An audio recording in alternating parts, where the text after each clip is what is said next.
ایک حقیقی کہانی۔ یہ کہانی شام میں پیش آئی جس میں ایک درزی کے مالک نے بیان کیا ہے۔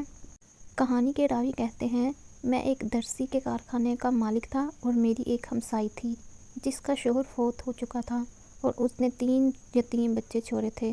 ایک دن وہ میرے کارخانے میں آئی اور کہنے لگی، اے فلاں، میرے پاس ایک سلائی مشین ہے جس پر میرا شوہر کام کرتا تھا اور ہم اس پر کام کرنا نہیں جانتے ہیں۔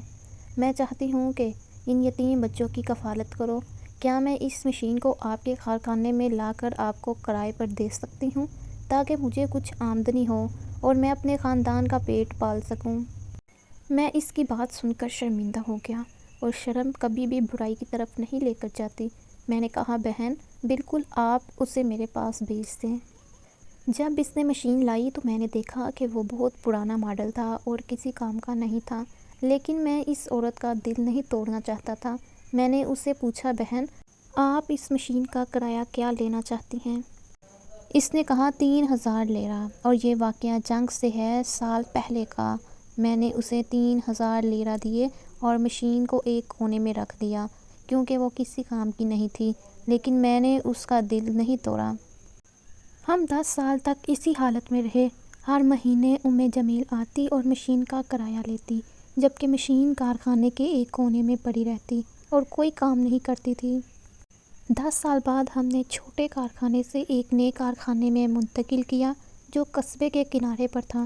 جب ہم سامان منتقل کر رہے تھے تو میں نے کہا، جمیل کی مشین بھی لے جاؤ۔ کارخانے کے مینیجر نے کہا، سر، ہمیں جمیل کی مشین کی کیا ضرورت ہے، کیوں اسے لے جائیں؟ میں نے کہا، یہ تمہارا کام نہیں، بس اسے لے جاؤ۔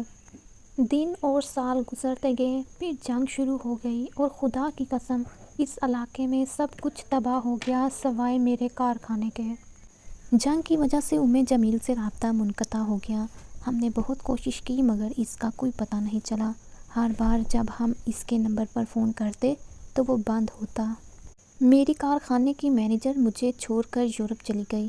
2 ماہ بعد اس نے مجھے فون کیا اور کہا، میں نے ایک خواب دیکھا ہے اور میں چاہتی ہوں کہ آپ اسے سنیں۔ میں نے پوچھا، وہ کیا خواب ہے؟ اس نے کہا، میں نے خواب میں سنا کہ ایک آواز کہہ رہی تھی، فلاں کو کہو کہ جمیل کی مشین کی برکت سے ہم نے تمہارے کارخانے کو محفوظ رکھا۔ کہانی کا راوی کہتا ہے، میری جلد کانپ گئی اور آنکھوں میں آنسو آ گئے۔